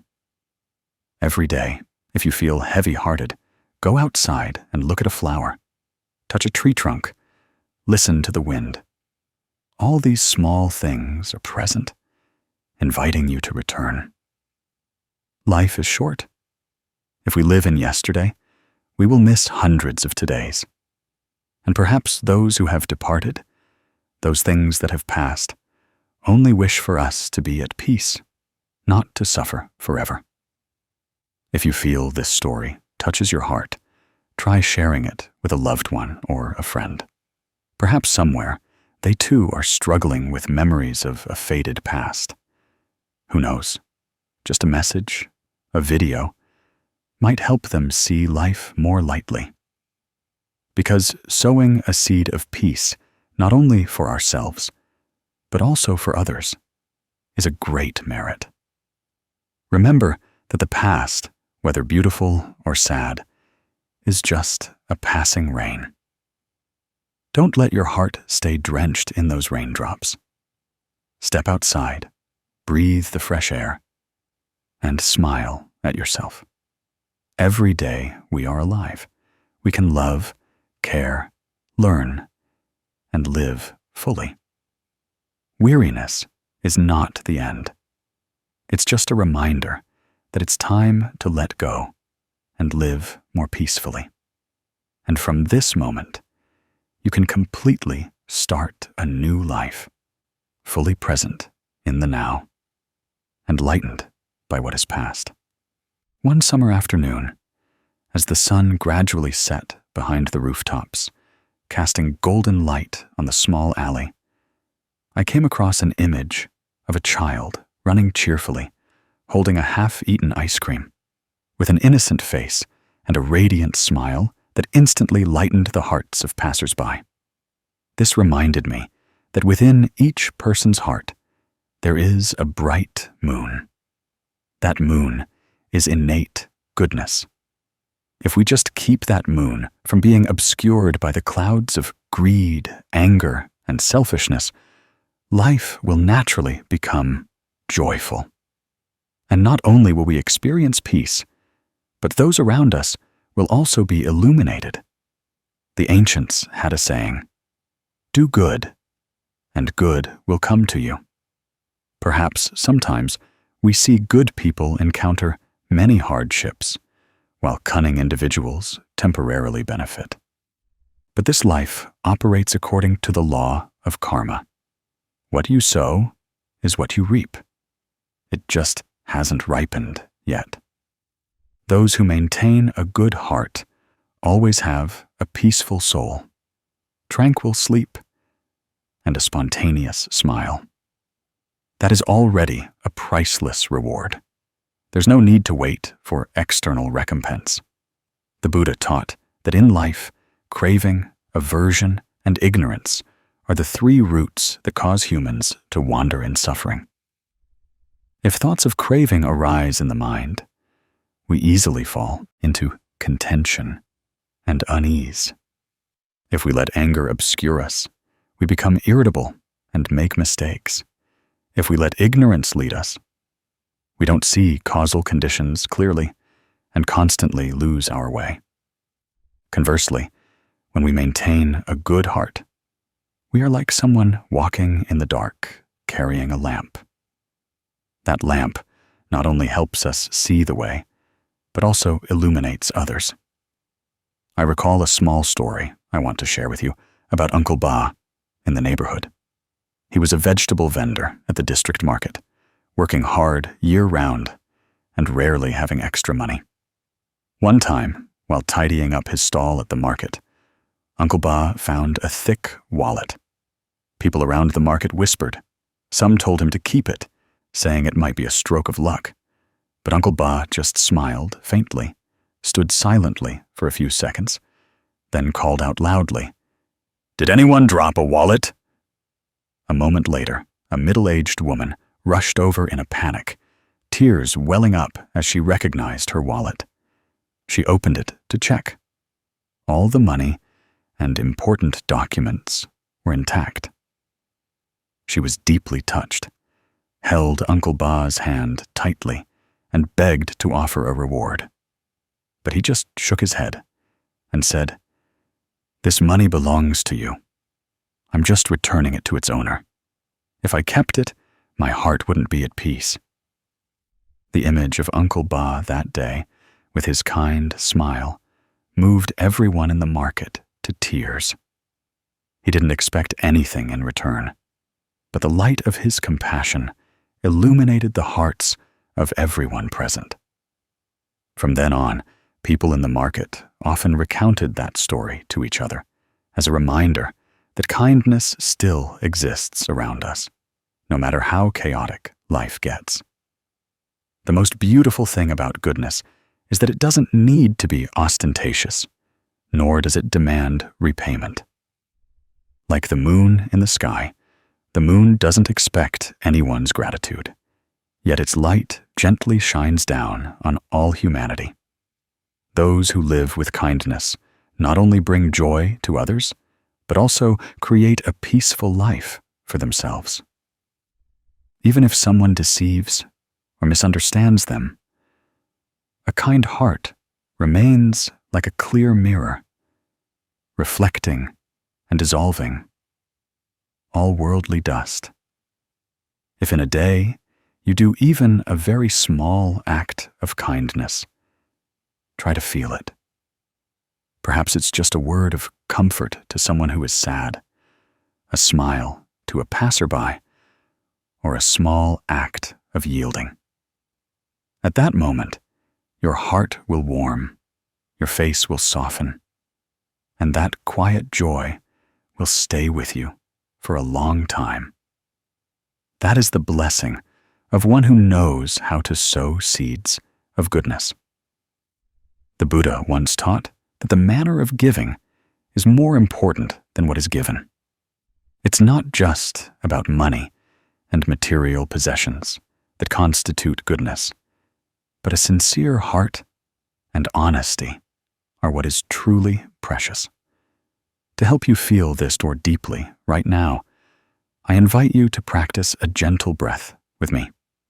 Sit upright, close your eyes, inhale slowly, recognizing that within your heart is a bright moon of goodness.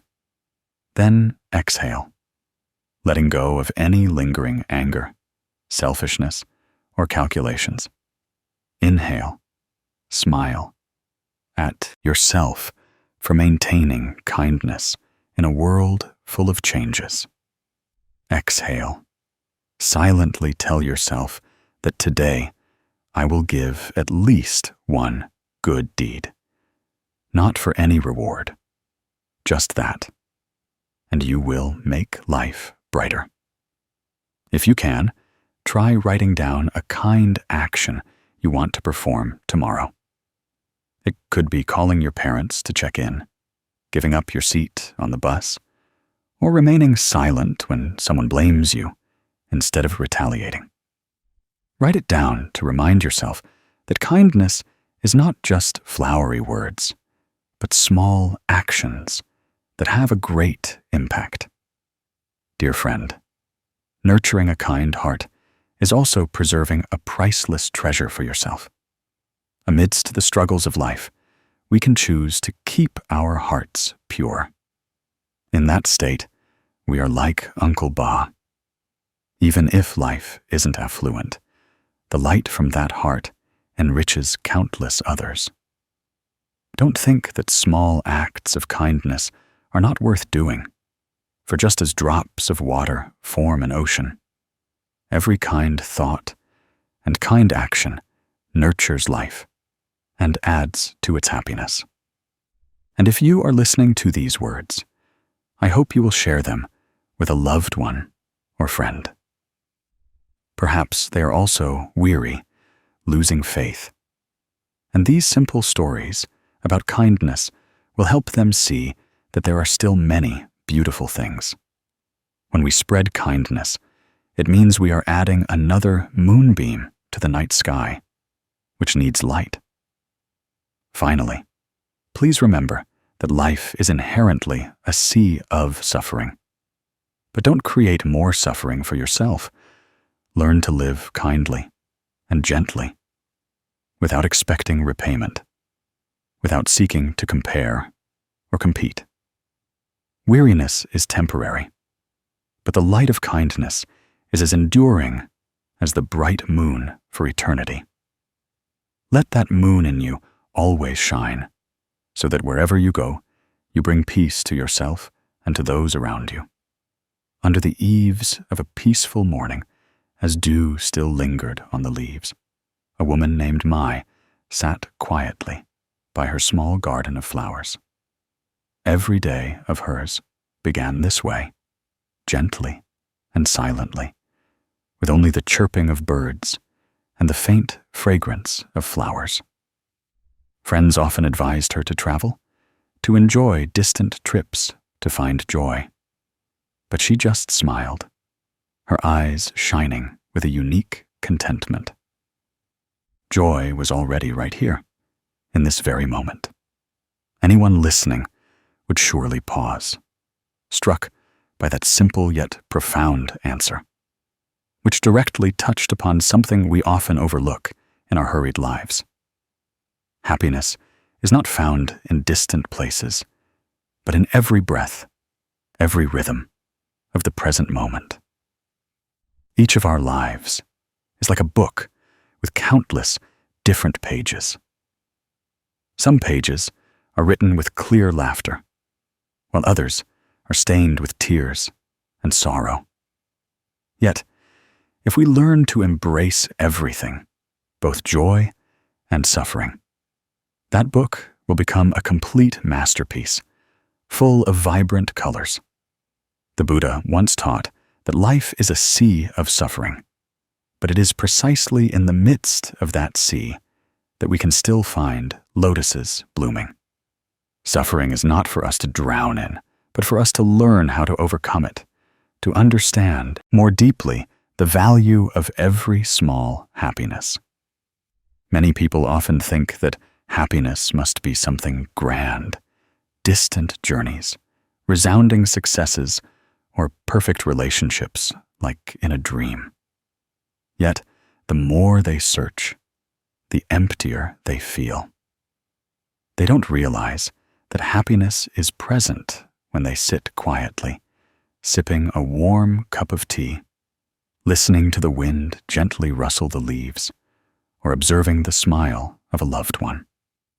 The person who knows how to accept and live in the present moment, who cherishes every instant, is truly living.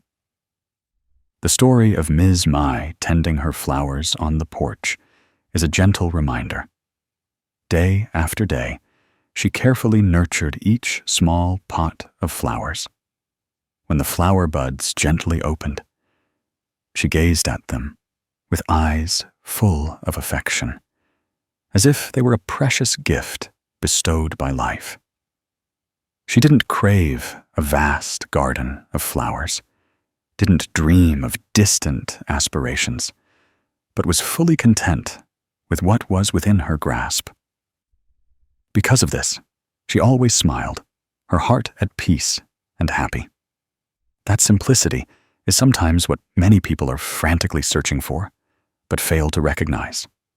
The Buddha once taught that all phenomena are impermanent. Nothing lasts forever.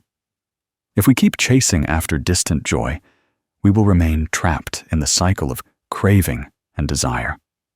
Conversely, if we know how to pause, to look deeply into this moment, we will see that everything we need is already present. A flower, a breath, a smile, all can be gateways to happiness. Happiness, therefore, is not a destination, but a path, every step we take. A man once shared that when he was young, he was consumed by work, thinking that success alone would bring happiness. He devoted all his time to work, neglecting his family, his health, and even himself. Until one day, after a serious illness, he lay in a hospital bed and realized that for all those years, he had never truly lived a single day to its fullest. As his health gradually recovered, he began to practice sitting quietly, listening to his breath, and spending time with his loved ones. And surprisingly, he found life suddenly more meaningful than ever before. Suffering had taught him to appreciate the simple happiness in every moment. When we hear stories like these, we might ask ourselves, how long has it been since I truly sat down just to take a deep breath and smile at myself? How long has it been since I paused to admire a blooming flower or listen to the birds in the morning? How long has it been since I forgot that I still have parents, loved ones by my side, and that just a glance, a simple question, can bring joy?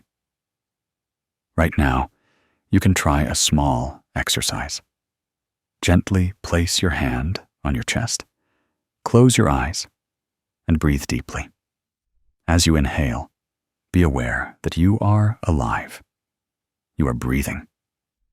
As you exhale, smile and silently tell yourself, I am grateful that I am still here. Just for a minute, you will feel your mind calm down and become lighter. Happiness, in reality, doesn't need to be sought far away. It is present right in your breath, right in the moment you are sitting here. If you wish, write down something you cherish in this moment. It could be a loved one, a warm meal, or simply the peace in your home. Write it down to remind yourself that life is not devoid of happiness. We just haven't looked closely enough. When you share that with others, perhaps by sending a thank you note or a wish for peace, you are sowing another seed of peace into life, allowing joy to spread more widely. Time passes, waiting for no one. If we keep rushing towards the future or endlessly regretting the past, we will miss the present. And the present is the only place where we are truly alive. Life is like a book. If we only focus on wishing, the next page will be brighter. We will never fully read the page open before our eyes. So why not sit down? Read each line carefully, feel each color, so that when we close the book of life, we have no regrets. A person who knows how to live fully in each moment is not someone without suffering, but someone who knows that suffering is also a part of life. They know how to smile, even with tears, because they understand that everything will eventually pass, and it is in that acceptance that they find a deep serenity.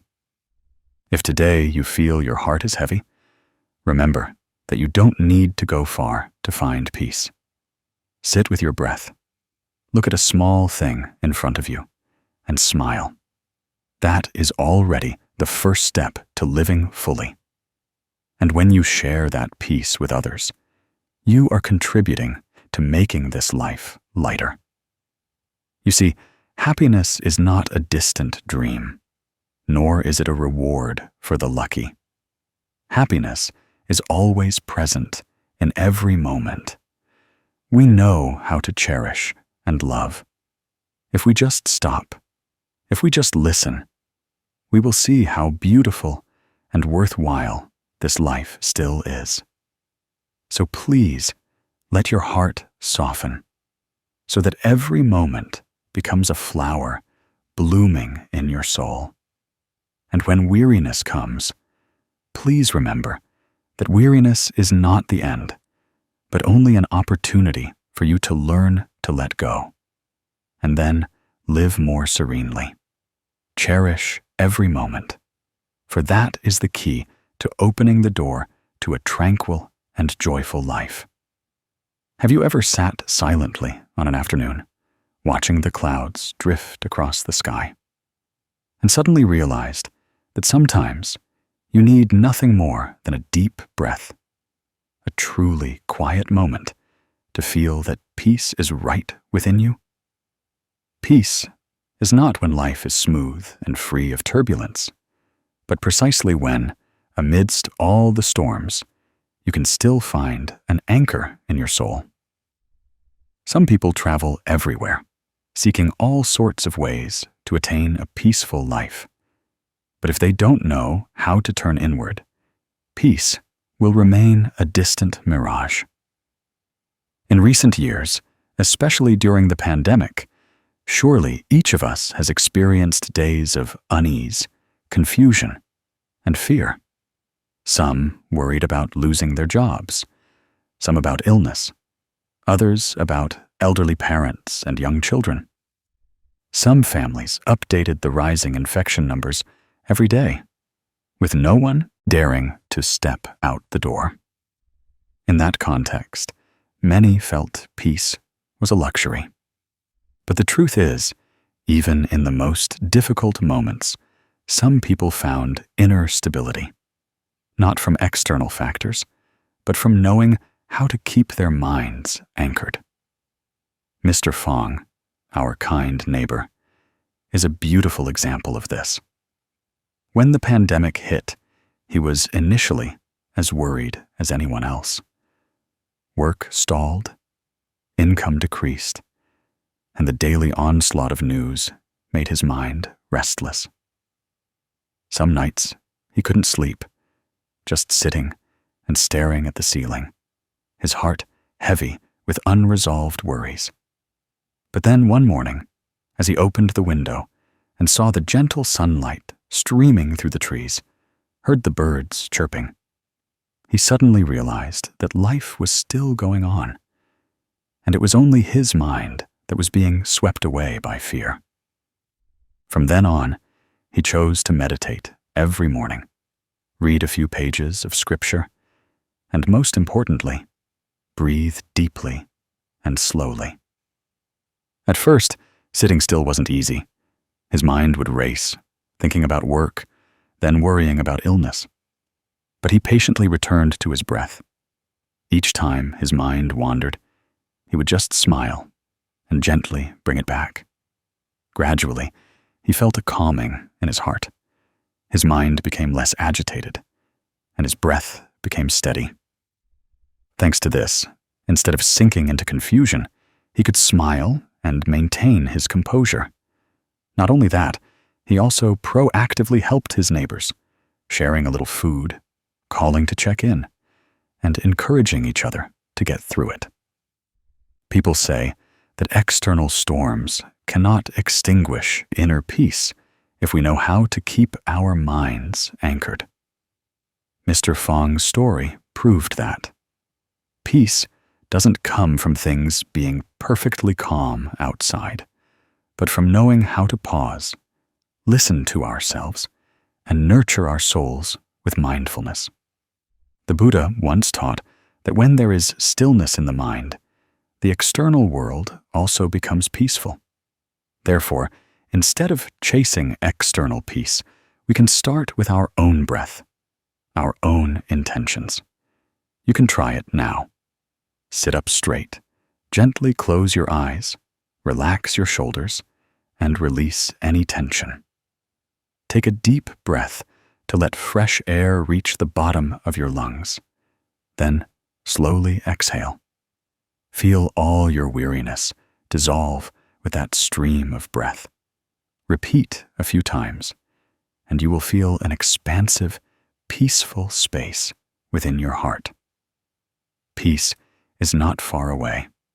It exists right in your breath, in your ability to pause amidst the busyness and smile. Someone once asked how to maintain a peaceful mind when the world outside is so turbulent. In reality, turbulence is the nature of life. The Buddha called it impermanence. Everything will change. Nothing remains as it was at the beginning. When we understand impermanence, we no longer cling too tightly. We don't hold on to suffering, nor are we overly afraid when life changes. This letting go is the door that opens to peace. Instead of resisting impermanence, we learn to flow with it. We smile when we realize that impermanence itself helps us grow and appreciate the present moment. An interesting thing is that when we are at peace, that energy spreads to those around us. A father, a mother, when they maintain composure, their entire family will feel that stability. A child, when they learn to smile, their parents also feel lighter. Peace is not just for ourselves. It is also a gift we give to others. Like Mr. Fong, by maintaining a peaceful mind, he not only helped himself, but also supported his neighbors during difficult times. If at any time you feel life is too stressful, please remember to pause for a moment. Place your hand on your chest. Feel your heartbeat. Gently close your eyes and silently say, "I am here. I am safe in this moment."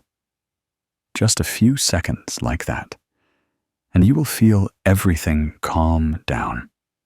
You will no longer be swept away by countless thoughts, but return to the present. The present is where peace resides. You can also try another exercise. Write down 3 things that worry you most right now. Then take a deep breath, exhale, and smile. Look back at those 3 things and ask yourself, can I solve any of these right now? If yes, start with small steps. If not, leave them on the paper as a way of letting go. When we can distinguish what can be changed from what cannot, we will feel much lighter. Life is inherently a sea of suffering, but that doesn't mean we have to create more suffering for ourselves. Suffering is inevitable when we still cling and crave. But when we know how to accept and let go, suffering immediately transforms into peace. Peace is not the absence of all pain, but a calm attitude towards that pain. Like a river, even with fallen leaves and a rainstorm causing commotion, the river's essence is still to flow. Our lives are the same. Storms are temporary, but a peaceful mind is the deep source. Do you see that often we suffer not because an event is too grand, but because our minds exaggerate and nurture worry? Like when a child falls, if we panic, they will cry intensely. But if we gently hug them and smile, they quickly stop crying. Our minds are the same. When facing difficulties, if we panic, suffering will multiply.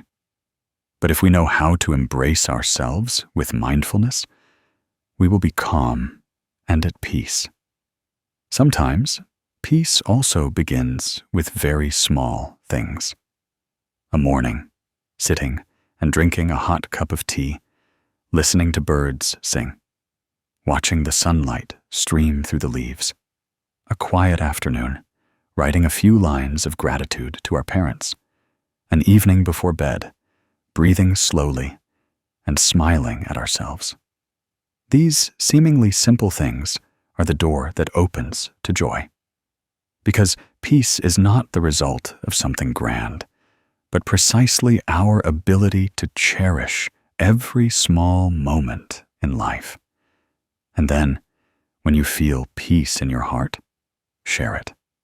Call a loved one and send them a wish for peace. Tell a friend who is suffering that peace is not far away, but right in their heart. Every word you speak, every sincere sharing, is like a seed sown in someone else's heart. Who knows? Just a gentle sentence might help them alleviate their worries. The path to peace is not about escaping life, but about living fully with life while keeping our minds from being swept away. When we learn to pause, breathe, listen, and smile, even in a storm, we can still feel stable. Storms can never extinguish a soul that is anchored. Weariness is not the end, but precisely an opportunity for us to learn to return, let go, and live serenely.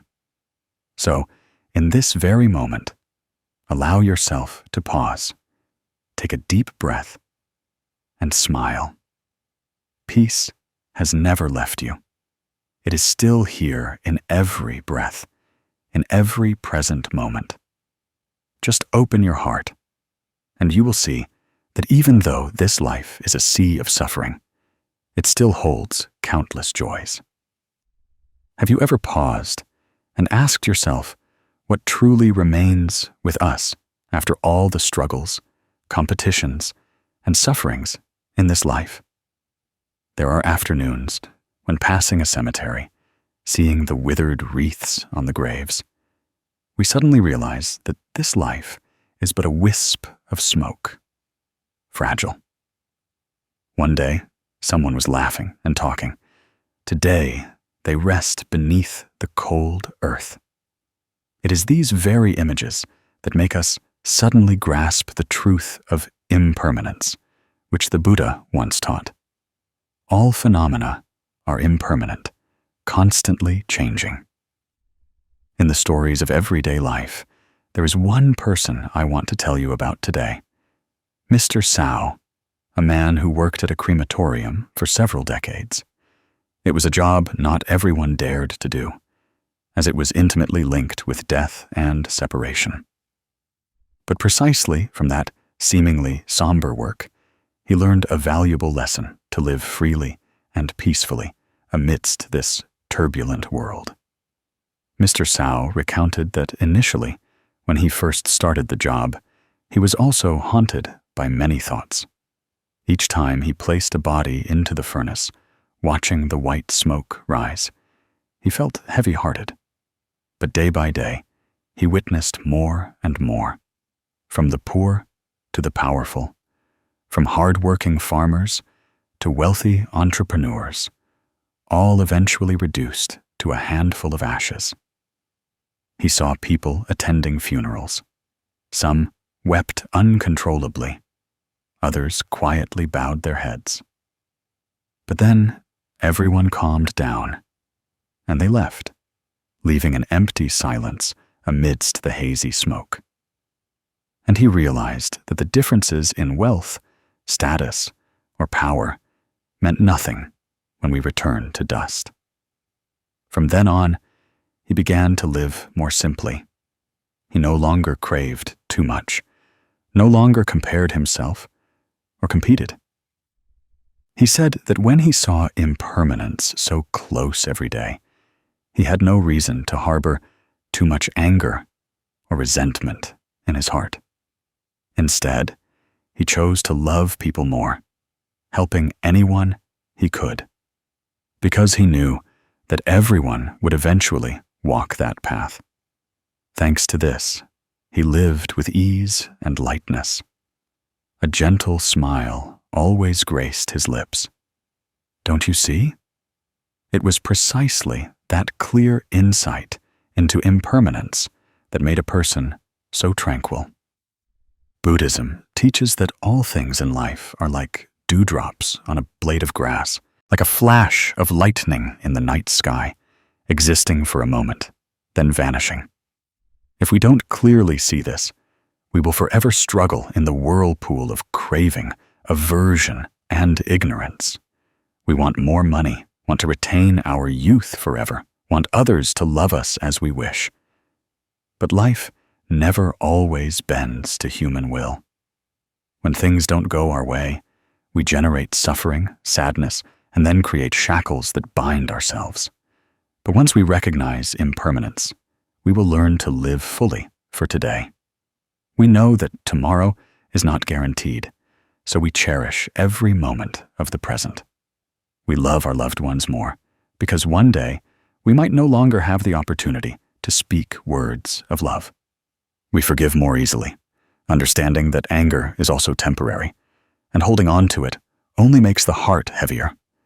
And we learn to live simply, to know enough, to let go of unnecessary things so that our souls can be light. Try closing your eyes for a moment, take a deep breath, and exhale slowly. Feel the air gently flowing in and out like a stream.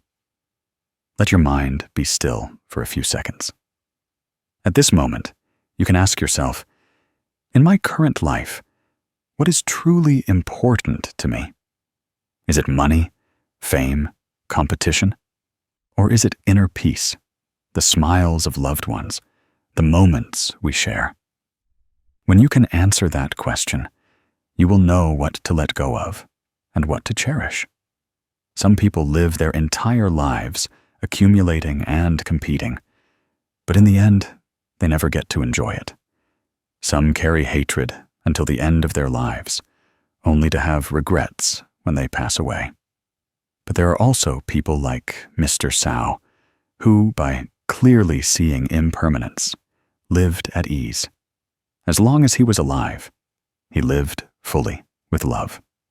And when he departed, he also smiled gently, knowing he had nothing to regret.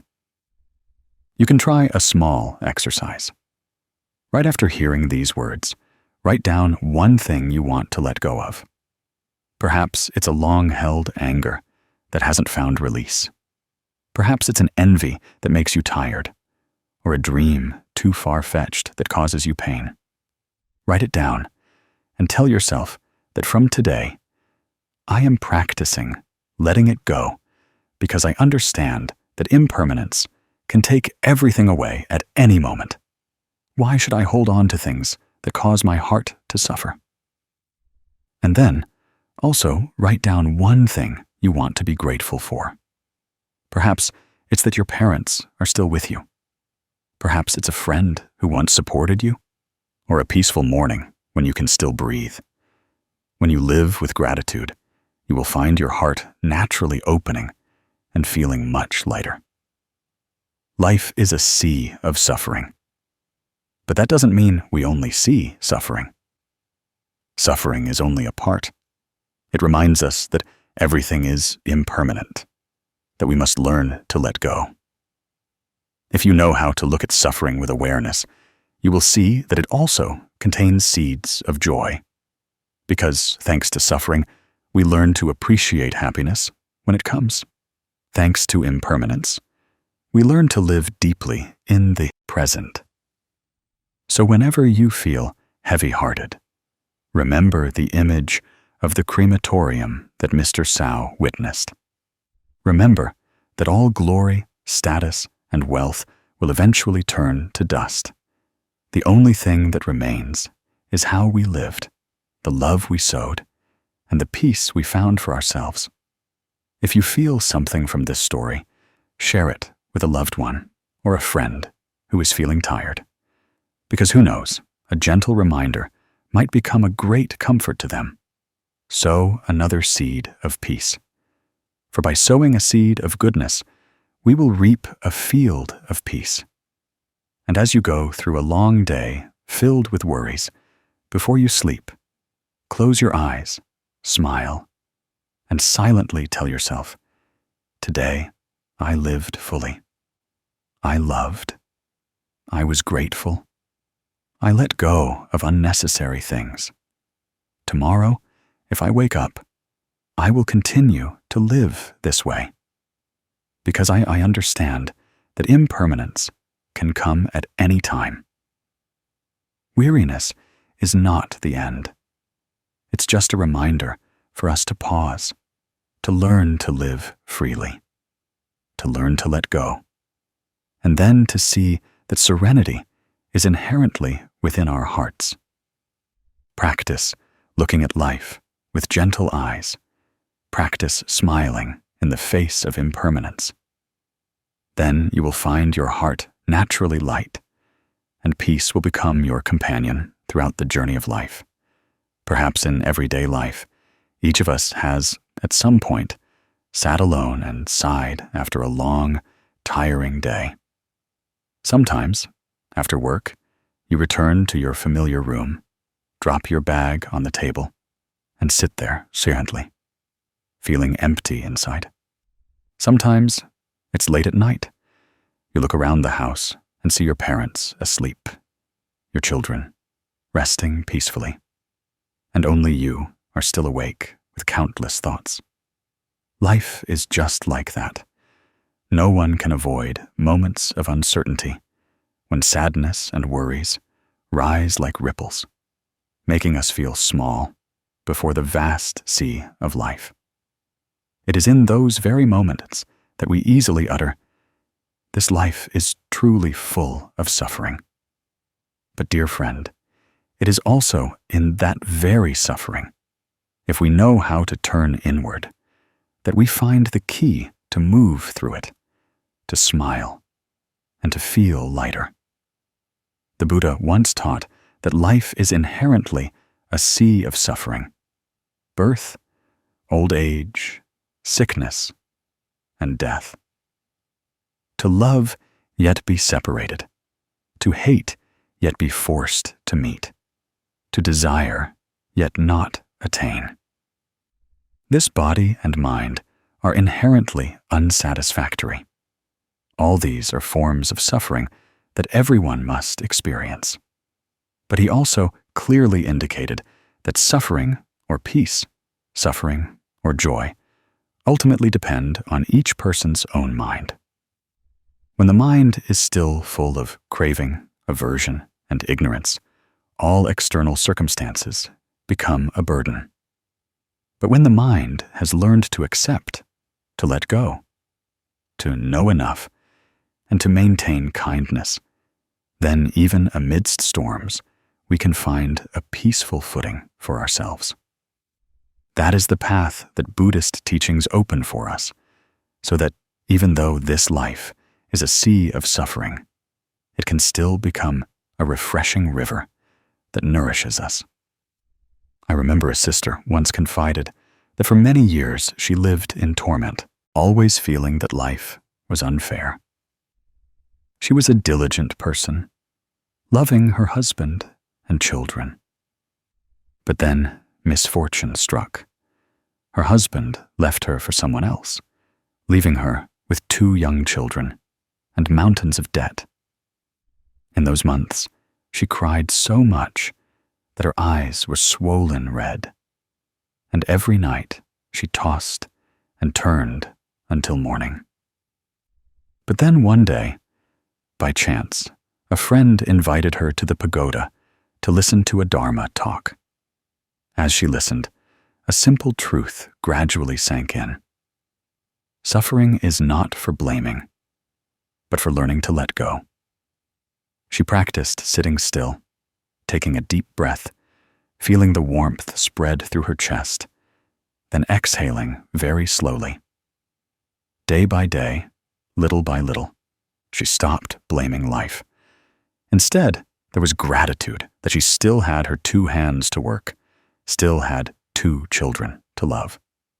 From that day on, she wasn't richer, but her soul was more open, lighter, and calmer. Anyone who meets her now recognizes a gentle smile always on her lips, completely different from the image of the suffering woman she once was. Perhaps we are also like her, not immune to setbacks and hurts, but instead of fleeing or complaining, we can choose to gently turn inward. Right now, try sitting up straight for a moment.